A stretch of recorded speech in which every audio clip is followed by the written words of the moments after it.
জগন্নাথ স্বামী নয়ন পথগামী ভবতু মে। এই বলতে বলতে বিদ্যুৎ গতিতে ছুটলেন শ্রীমন মহাপ্রভু। মন্দিরে ঢুকে শ্রী জগন্নাথ দেবকে আলিঙ্গন করতে গিয়ে মূর্ছিত হয়ে পড়লেন।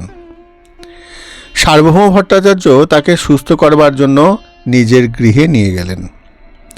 এদিকে সিংহদ্বারে এসে দাঁড়ালো শ্রীমন নিত্যানন্দ প্রভু। সঙ্গে ছিল তার সমস্ত পার্ষদ, সমস্ত সহচরবৃন্দ।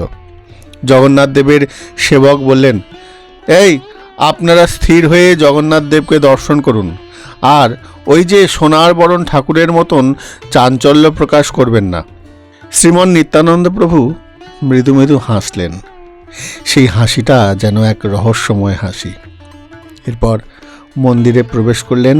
মন্দিরে প্রবেশ করেই শ্রীমন নিত্যানন্দ প্রভু এক লাফ দিয়ে রত্ন সিংহাসনে উঠে শ্রী বলরামজিকে আলিঙ্গন করতে চেষ্টা করলেন।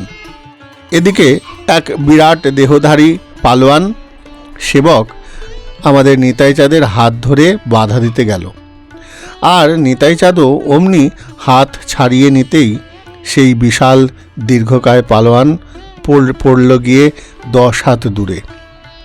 হাড় গোড় ভেঙে গেল বোধ হয়। শ্রী বলরামের গলার মালা খুলে নিয়ে নিজের গলায় পরে নিলেন শ্রীমন নিত্যানন্দ প্রভু।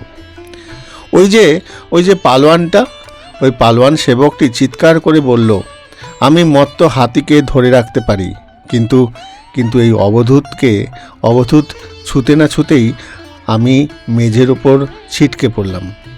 এ কি সত্যি মানুষ, না অন্য কেউ? এরপর কি হলো? শ্রীমন মহাপ্রভু বললেন, আমি একবার দক্ষিণে যাব। সেখানে কি? নিত্যানন্দ প্রভু জিজ্ঞাসা করলেন।